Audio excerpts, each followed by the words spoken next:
Okay, Jim Bob. So, this, let me get rid of this thing. In a fish oil. My instructions were, leave the mic at the piano. I'm a rebel. So, this is the 43rd Songwriters Hall of Fame. Now, there are a lot of us in this room who have been lucky enough to be in this business longer than that. God bless us all for that. And there are 3 people in the room that I own every album by. Meat Loaf.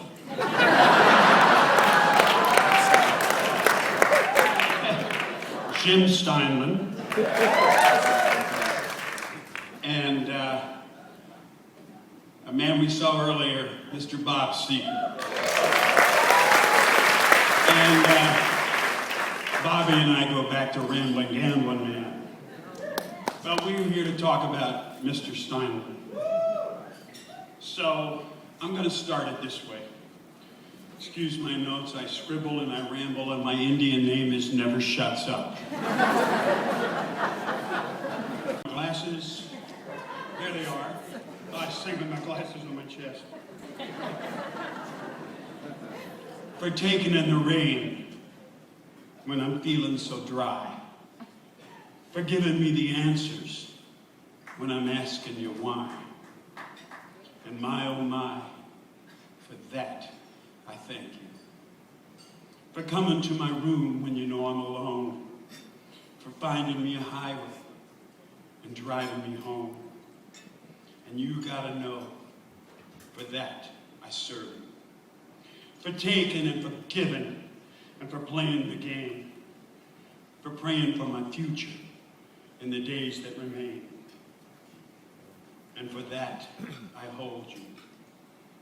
Oh, but most of all, yes, most of all, for crying out loud, for that, I love you.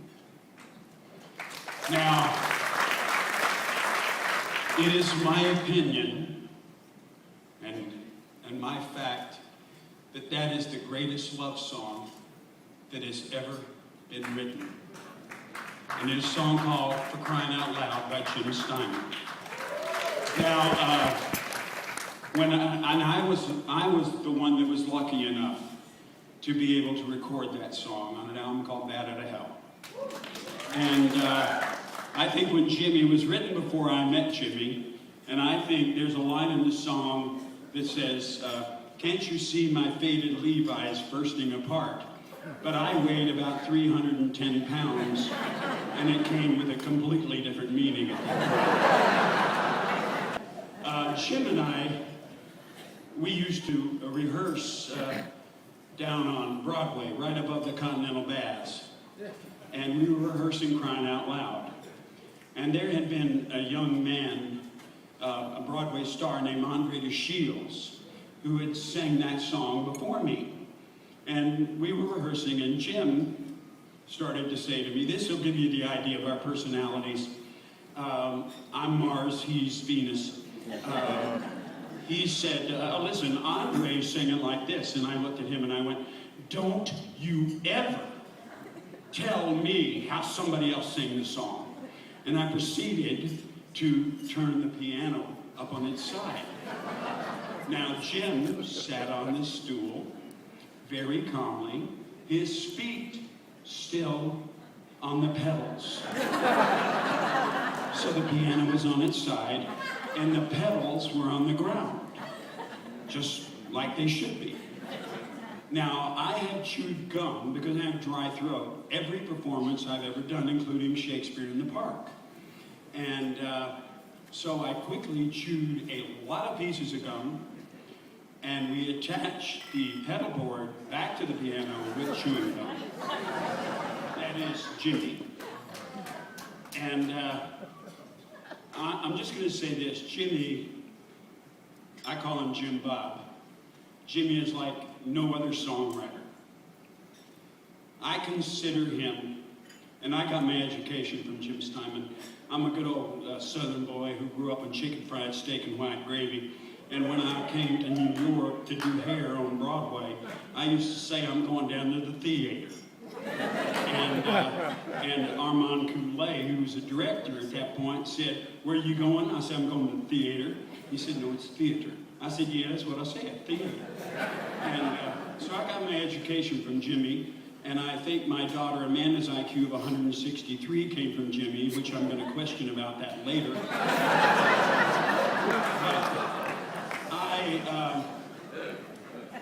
I don't consider Jim an ordinary songwriter. He is more in the line of someone that I consider the second best writer, period, in history, right behind William Shakespeare. And his name is Samuel Beckett. Now, Jimmy, like Samuel Beckett, has a handle on the human condition. Jimmy, like Samuel Beckett, has a flair for the dramatic as well as the epic, which is obvious in Bat Out of Hell. I'd do anything for love, Paradise by the Dashboard Light, for crying out loud, Total Eclipse of the Heart, the Celine Dion song, which I need more fish oil. But what people really never understood at the time was that singing Jim Steinman songs allowed me, because I don't consider myself a musician, I consider myself an actor. And singing Jim Steinman songs allowed me to be the actor that I am. And even allowed me to sing out of time, which was really good.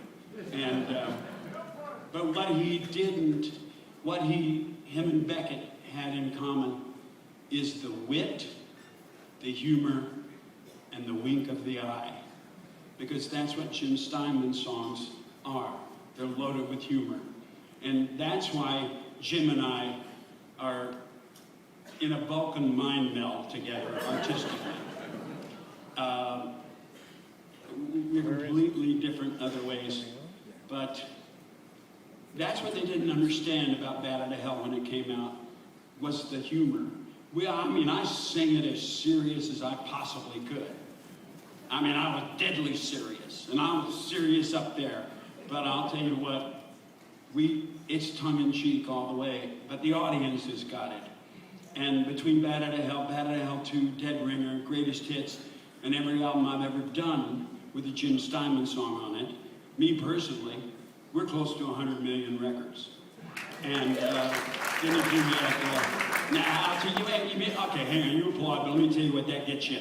When a restaurant is full, you call up for a reservation, you say Meat Loaf would like to come, that gets you in. That's all Bat Out of Hell. We Tyler, Celine Dion, Barry Manilow, Barbara Streisand, Dance with Vampires, Whistle Down the Wind.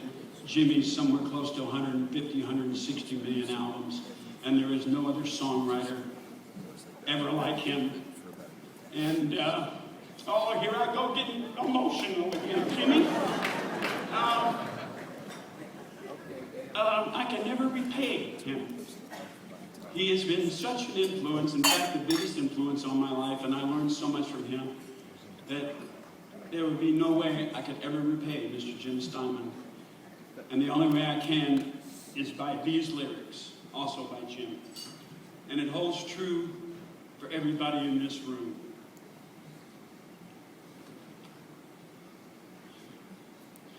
Is this a blessing or is this a curse? Does it get any better? Does it get any worse? Will it go on forever or is it over tonight? Does it come with the darkness? Does it bring out the light? Is it richer than diamonds or cheaper than spit? I don't know what it is, but it just won't quit. Ladies and gentlemen, the magnificent, the unbelievable, my best friend in the entire world, Mr. Jim Steinman.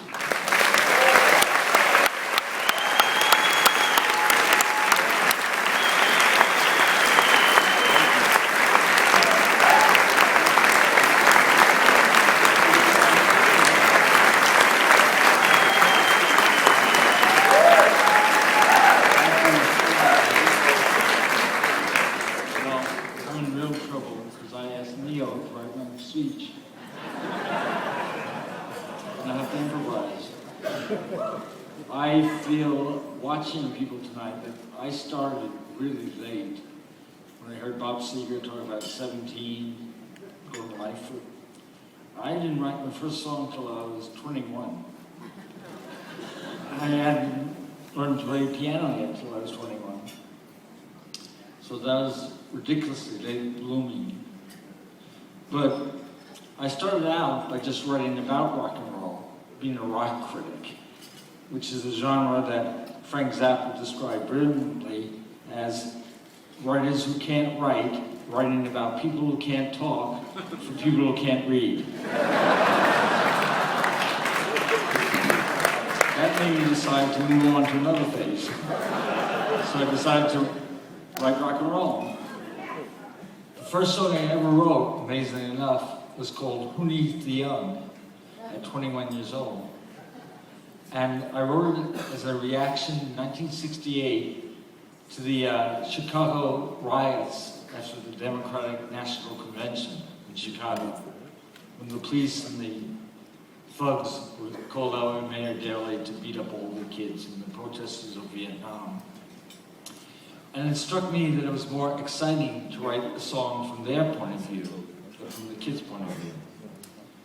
And it's still a great song, which I still have never recorded. And the amazing thing it taught me was that I could write character songs. I could become different characters. I didn't have to call my own life, thank God. But I could just, well, he mentioned Samuel Beckett. It's strange, Samuel Beckett was with me tonight, but he left. I was stunned when you mentioned Samuel Beckett. That was nice. I always get nervous when someone is mentioned posthumously, because I feel eventually my gravestone will be heavily edited, just like the song tonight. I thought I was watching Glee.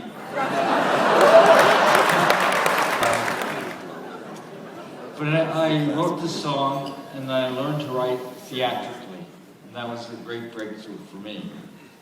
And the main thing for me, as I came to keep writing and trying to hone my craft, was to figure out what a song meant to me. And to me, a great song became an erection of the heart. I mean that the way he said it. Funny and very seriously. It is an erection of the heart. And because of the length of my songs,